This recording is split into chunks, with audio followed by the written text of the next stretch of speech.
जय हिंद दोस्तों, कैसे हैं आप सब। आज हम भारत के दक्षिणी सिरे यानी कि तमिलनाडु राज्य में स्थित कन्याकुमारी की बात करने जा रहे हैं। अगर आप कन्याकुमारी जाना चाहते हैं तो ये वीडियो आप लोगों के लिए काफी यूजफुल है, क्योंकि आज की वीडियो में मैं आप लोगों को बताऊंगा कि आपको कन्याकुमारी कैसे पहुंचना है, कन्याकुमारी में हमको कितने दिन का ट्रिप बनाना चाहिए और कन्याकुमारी हमको कौन से समय पे जाना चाहिए, कन्याकुमारी में हमको होटल की क्या व्यवस्था है और इसके कॉस्ट क्या होंगे, कन्याकुमारी में हमको खाने पीने की क्या व्यवस्था होगी, और अंत में ये भी जानेंगे कि कन्याकुमारी को घूमने के लिए हमको कौन कौन से स्थान पे विजिट करना है और इनका साधन क्या होगा, और साथ ही साथ ये भी जानेंगे कि कन्याकुमारी को घूमने के लिए एक व्यक्ति का कुल खर्चा कितना लग जाएगा। तो दोस्तों बनी रही मेरी वीडियो में एक एक करके सारी बातों को मैं विस्तार पूर्वक वर्णन करूंगा, जिससे आपको कन्याकुमारी यात्रा करने में काफी सहूलियत मिले और साथ ही साथ आपका खर्चा भी कम हो। तो बिना विलंब के प्रारंभ करते हैं सबसे पहली बात कि आपको कन्याकुमारी कैसे पहुंचना है। दोस्तों कन्याकुमारी पहुंचने के लिए आपके पास 3 मेजर ऑप्शन है। पहले ऑप्शन की अगर मैं बात करूं वो है आपका बाई ट्रेन। दोस्तों अगर आप ट्रेन से आना चाहते हैं तो जो नियरेस्ट रेलवे स्टेशन है वो तो है कन्याकुमारी ही। तो आप अपने शहर से देख लीजिए कि आपको कन्याकुमारी के लिए डायरेक्ट ट्रेन अवेलेबल है या नहीं। अगर नहीं है तो आप त्रिवेंद्रम होकर भी कन्याकुमारी पहुंच सकते हैं। दूसरे ऑप्शन की अगर मैं बात करूं दोस्तों वो है आपका बाई एयर। दोस्तों अगर आप फ्लाइट से आना चाहते हैं तो जो नियरेस्ट एयरपोर्ट है वो है आपका त्रिवेंद्रम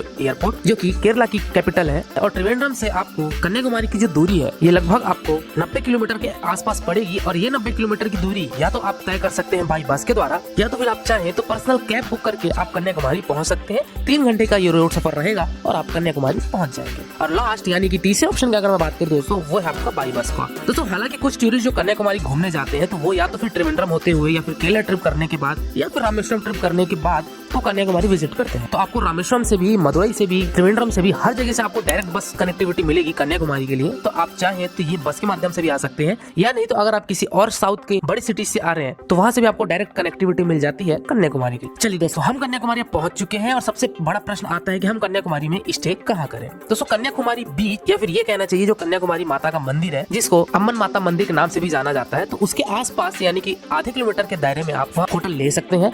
कन्याकुमारी में आपको ढेर सारे गेस्ट हाउस देखने को मिलेंगे और अच्छे होटल्स भी देखने को मिलेंगे। डिपेंड करता है कि आपका बजट क्या है। अगर मैं एक नॉर्मल लॉज या गेस्ट हाउस की बात करूं तो उसका कॉस्ट आपका 500, 600, 700 रुपए में स्टार्ट हो जाता है। वही अगर आप एक अच्छे होटल लेना चाहते हैं तो 1000, 1200, 1500 इस तरीके से आपको कन्याकुमारी में होटल देखने को मिल जाएंगे। चलिए दोस्तों इसी के साथ ही साथ बात कर लेते हैं कि कन्याकुमारी में आपको खाने पीने की क्या व्यवस्था मिलेगी। दोस्तों हालांकि आपको साउथ में मालूम है कि ज्यादा खाने पीने के ऑप्शन नहीं मिलते हैं, क्योंकि वहाँ चलता है राइस और दाल। लेकिन अगर आप डिमांड करके चपाती भी लेना चाहते हैं तो आपको चपाती भी वो प्रोवाइड करा देंगे। चलिए दोस्तों अगली बात करते हैं कि कन्याकुमारी में हमको कितने दिन का ट्रिप बनाना चाहिए और कन्याकुमारी हमको आना कब चाहिए। दोस्तों कन्याकुमारी बेसिकली 1 डे सफिशिएंट है पूरा एक्सप्लोर करने के लिए, लेकिन अगर आप चाहते हैं और बारीकी से एक्सप्लोर करना तो फिर आप 2 दिन का ट्रिप बना सकते हैं। लेकिन अगर आप मेन प्लेसेस विजिट करना चाहते हैं तो आप भली भांति 1 दिन में इन सारे स्थान को कवर कर लेंगे, जो कि अभी मैं आगे बताऊंगा कि कौन कौन से स्थान पे आपको विजिट करनी है। चलिए दोस्तों इसी के साथ ही साथ बात कर लेते हैं कि कन्याकुमारी में आपको जाना कब चाहिए।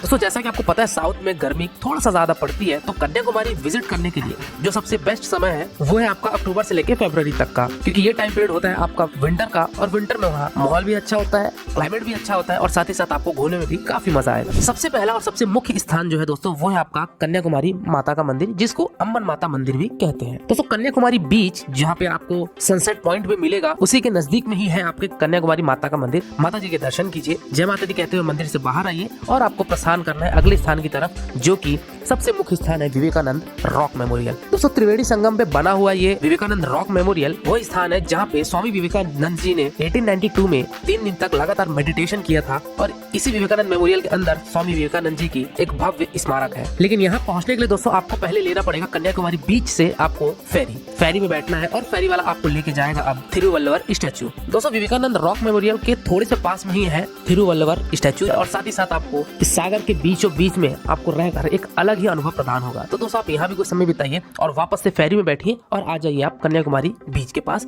और अब आप प्रस्थान कीजिए अगले स्थान की तरफ, जो कि अब आपको घूमना है ऑटो से। दोस्तों सबसे पहले स्थान की बात करते हैं जो कि आपको कन्याकुमारी में विजिट करना है ऑटो से, वो है आपका पद्मनाभपुरम पैलेस। दोस्तों इस पैलेस में आप जाइए, 16वीं शताब्दी का ये पैलेस काफी ज्यादा मनमोहक लगेगा आपको। यहाँ की आर्किटेक्चर, यहाँ की वास्तुकला और यहाँ की जो भी संग्रहालय है वो आपको काफी ज्यादा शोभित करेगी। तो एक बार आप इस पैलेस में जरूर विजिट करिएगा। तो यहाँ पे आपको समय व्यतीत करके प्रस्थान कीजिए आप अगले स्थान की तरफ, जो कि है आपका सुचिंद्रम टेम्पल। दोस्तों सुचिंद्रम टेम्पल कन्याकुमारी से आपका 14 किलोमीटर की दूरी पर पड़ता है। इस मंदिर में दोस्तों आपको ब्रह्मा, विष्णु, महेश इन तीनों जन की यहाँ पे आपको प्रतिमा देखने को मिलेगी। तो यहाँ आप दर्शन कीजिए हर हर महादेव कहते हुए। इसी सुचिंद्रम मंदिर में एक और 18 फीट ऊंची बजरंगबली की स्टैचू है, तो इनके भी दर्शन कीजिए। तो सुचिंद्रम टेम्पल में सभी के दर्शन करके आपका डे नंबर 1 कंप्लीट होता है और वापस होटल में आइए, आप विश्राम कीजिए और आप अपने अपने शहर के लिए प्रस्थान कर सकते हैं। लेकिन अगर आप दोस्तों 2 दिन का ट्रिप बनाते हैं, यानी कि आप 2 दिन रुकना चाहते हैं, तो दूसरे दिन भी आपको कौन कौन से स्थान पे विजिट करना है उसके मैं यहाँ पे आपको नाम बता देता हूँ। जिसमें से पहला आपका आता है वट्टाकोट्टई फोर्ट, दूसरा है आपका थिरुपरप्पू वाटरफॉल्स, जो कि 50 फीट हाइट से आपको ये झरना देखने को मिलेगा, तो यहाँ भी आप जा सकते हैं।